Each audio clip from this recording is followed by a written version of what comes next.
Olá, meus amores, tudo bem com vocês? Mais uma vez estamos aqui. Hoje, a nossa aula de geografia, mais uma aula nossa de geografia.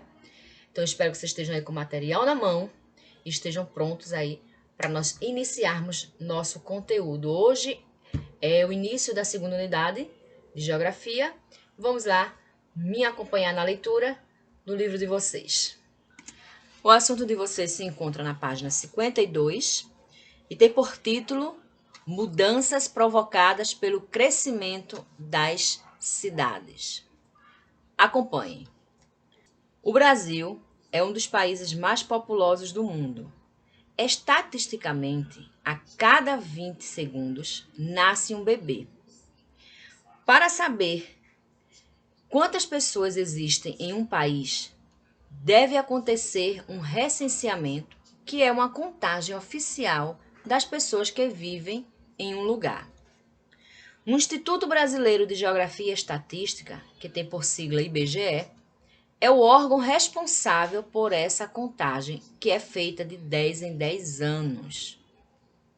O crescimento populacional traz consigo vários problemas de ordem social, ambiental e econômica, como, por exemplo, a geração de poluição, engarrafamentos, violência, desemprego, desigualdade social, locais inadequados para a habitação, saúde e educação pública ineficientes e infraestrutura deficiente. Vou dar uma paradinha com vocês aqui só para conversar um pouquinho sobre essa primeira página do nosso livro. Então, deixa eu trazer aqui para vocês um pouquinho só do que a gente acabou de ler, porque o assunto é pouquinho, mas é de grande importância. Primeira coisa que o texto diz para vocês é que o nosso país é um dos países mais populosos do mundo. O primeiro país mais populoso do mundo é a China. Então, o Brasil é um dos países mais populosos do mundo, juntamente com a China e outros países também que existem. Então, outra coisa é que a cada 20 segundos, gente, não são 2 horas nem 20 horas, não. A cada 20 segundos nasce um bebê no Brasil. Então, existem países aí, por exemplo, que essa questão do nascimento, essa questão da natalidade de algumas famílias no país é controlado. Então, existem países que cada família, isso é ordem do governo, principalmente em países que são muito rigorosos no sistema de governo deles, tá? Não é um país democrático, por exemplo. Então, as famílias elas têm que ter aquela quantidade de bebês, de crianças, impostas pelo governo, por conta da quantidade, né, de população que tem aumentado no decorrer dos anos. Então, eles têm essa preocupação muito grande em relação a isso. Então, eles limitam cada família a ter aquela quantidade de crianças indicadas por eles. Por quê? Porque se um país, em alguns casos, se não tem essa preocupação, o que é que pode ocorrer? Que a gente viu vários problemas na área de saúde, na área da educação, a violência aumenta, pessoas passam a morar em locais que não são adequados para morar, mas isso porque a população cresce demais e o governo, não pode esquecer disso, deixa muitas vezes de fazer o seu papel, que o papel dele é o quê? É oferecer ao cidadão condições de moradia, de saúde e de educação, principalmente, sem falar saneamento básico. Então é por isso que a gente tem hoje tantas famílias morando em morros e muitas famílias morrendo quando ocorrem aí chuvas e chuvas que acabam soterrando várias casas. É relevante também lembrar que existe um instituto, né, o Instituto Brasileiro de Geografia e Estatística, que é um órgão, que é o IBGE, que é um órgão responsável para fazer a contagem da população do Brasil, de quantas pessoas, essa densidade demográfica que a gente já vimos isso em assuntos anteriores. Fazer essa contagem de quanto é que o Brasil hoje possui em população. E que essa contagem ela é feita de 10 em 10 anos. Então, o IBGE, de 10 em 10 anos, faz um levantamento da população do nosso país. Outra coisa também que é importante a gente relevar, que eu estou comentando com vocês, que o crescimento populacional traz problemas, como eu falei. Então, de ordem social, de econômica, desigualdade social, de violência, de engarrafamentos. Então, o que acontece? O governo, ele tem que ter um plano de ação. Para quê? Para que possa assistir, né, ajudar a população. Então, não se pode também deixar um crescimento desenfreado, porque isso vai gerar muito problema para o país. Mas também eles têm que fazer, o papel deles é oferecer melhores condições de vida a esta população. Tá? Então, isso é uma preocupação, é mudanças provocadas pelo crescimento da cidade. Então, isso ocorre muito em algumas cidades que esse crescimento é descontrolado. Ok? Eu trouxe para vocês aqui um mapa, tá? Que mostra a população do país por região. Como é que essa população está distribuída dentro do território brasileiro. Então, nós temos aí a região norte, prestem bem atenção. Na região norte, temos por volta de 17.472.636 habitantes vivendo na região norte. Na região nordeste, nós temos 56.560.081. Região centro-oeste, 15.442.232. Sudeste, 85.745.520. E a região sul, 29.230.180.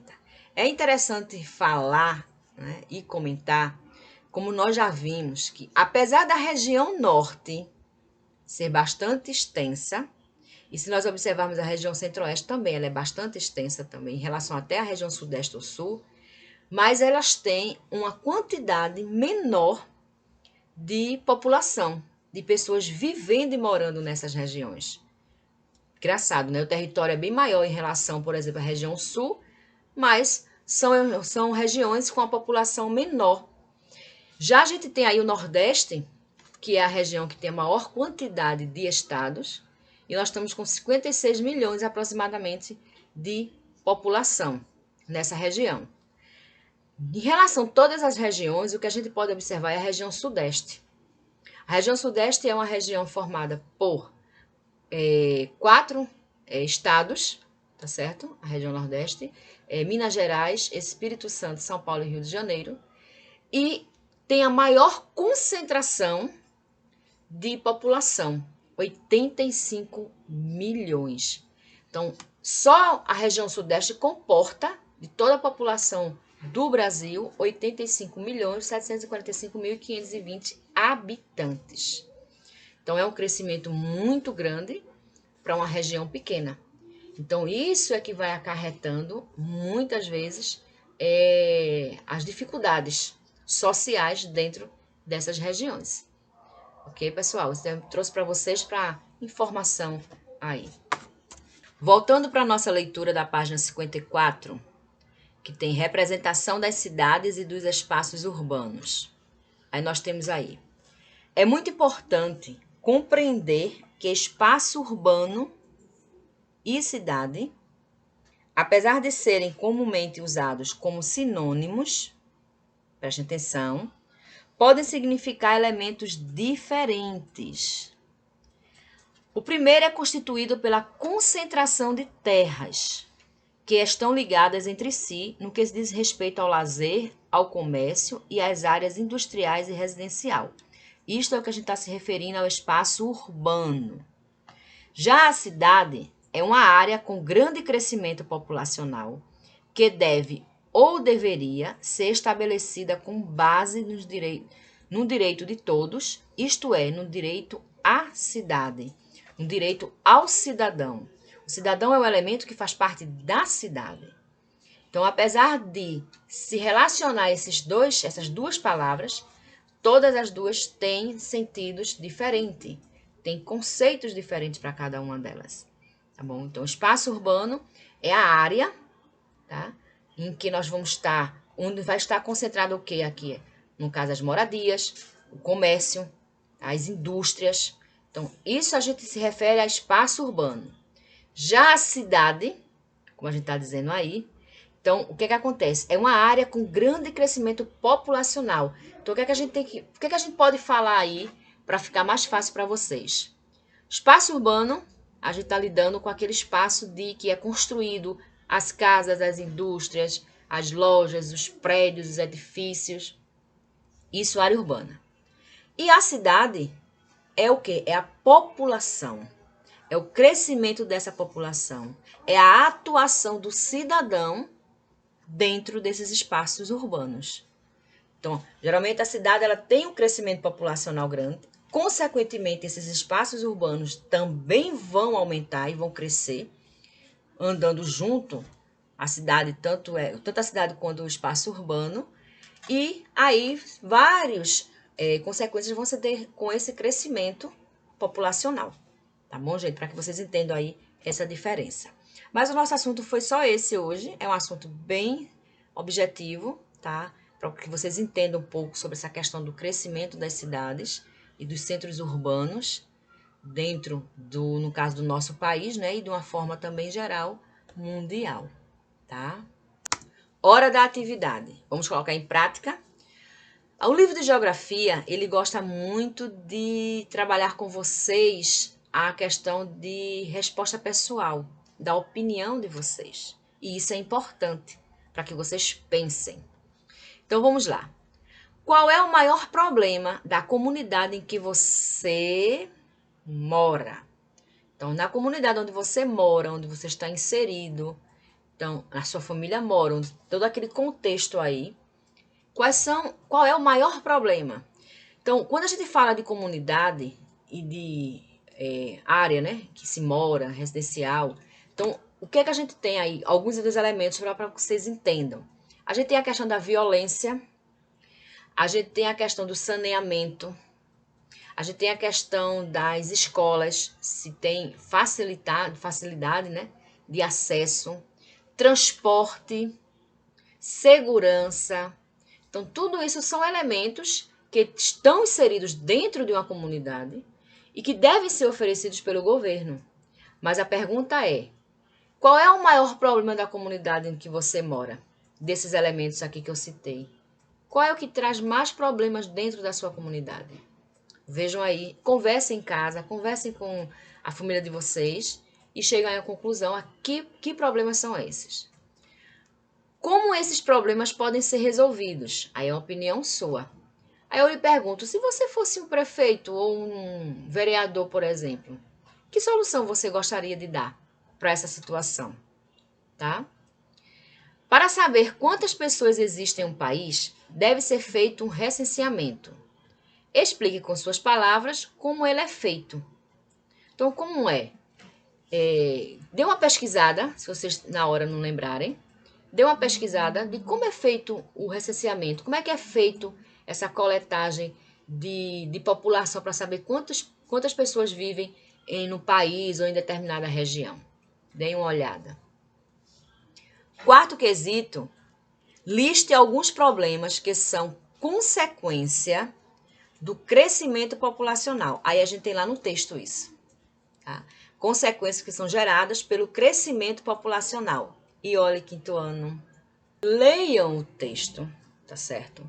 Prestem atenção ao que está sendo escrito lá e a relação que tem com a pergunta, porque esta questão tem lá no texto, ok? E o quinto, leia o texto e observe a charge. Preste atenção. Deixa eu ler aqui no meu livro, porque aí está muito pequeno, que não vai conseguir ler. Diz assim: Papai, lê aquele conto de fadas para a gente dormir? Claro. Todo brasileiro tem direito à moradia. Vejam só. O pai foi ler para as crianças, aquilo era um conto de fada. O que é um conto de fada? É aquela história imaginária que foge da nossa realidade. Isso é um conto de fada. É uma história fictícia, imaginária, que conta as mais belas coisas e que foge da nossa realidade. E é isso que estava representando aí para as crianças.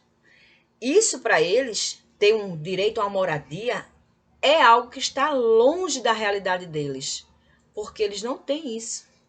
Então, para eles, aquilo era um conto de fada. Então, a charge é uma representação, um gênero textual, que o objetivo dela é expressar uma opinião através de desenhos e através de textos, pode ser também, mas que faça uma crítica a alguma situação social, econômica, de algum aspecto dentro de uma sociedade. Tá? Então, e essa chargezinha aqui teve esse objetivo. Aí a pergunta é: na cidade em que você mora, tá aqui embaixo, há famílias, existem famílias na mesma situação que a da charge? Será que no nosso país tem gente sem moradia, sem casa, gente morando na rua, gente que não tem onde morar, não tem um teto? Será que tem isso no nosso país? Tenho minhas dúvidas. Será que tem? Respondam aí. Então escreva o que você pensa sobre isso. O que é que você acha? De um país onde é direito de todo cidadão ter moradia, direito à saúde, né? Ao sistema de saúde, à educação, à segurança e às vezes não ter isto. Na opinião de vocês. E aí? Como é que vocês acham isso? Dê a opinião de vocês e escreva o que é que vocês pensam sobre essa questão. No caso da charge aí específica, que é a questão da moradia. Dê a opinião de vocês e escrevam. Tá bom, gente? Essa é a atividade de classe, tá vendo? Bem simples, bem direta, tá? Bem da opinião de vocês. E nós vamos ficar com uma frase, tá? Reflexiva, que é sempre bom. Não importa quanto você demore, desde que você não pare. Então, isso é importante. Quer algo? Não pare. Vá atrás, busque aquilo que você quer e aquilo que você deseja. E como vocês sabem que eu sempre gosto de trazer para vocês informação, isso é uma frase de Confúcio. Quem foi Confúcio? Ele foi o mais famoso filósofo e pensador político da China. Ele viveu entre 551 e 472 a.C. A filosofia dele falava sobre a questão pessoal das pessoas e sobre o governo. Ele também era professor, uma das formações dele, tá certo? Então vamos pensar um pouquinho nisso. Não desistam, sempre vão em frente daquilo que vocês tanto desejam e querem, tá bom? Boa atividade, qualquer coisa a tia vai estar lá no grupo, vocês tiram a dúvida de vocês, tá? Beijo, fiquem com Deus.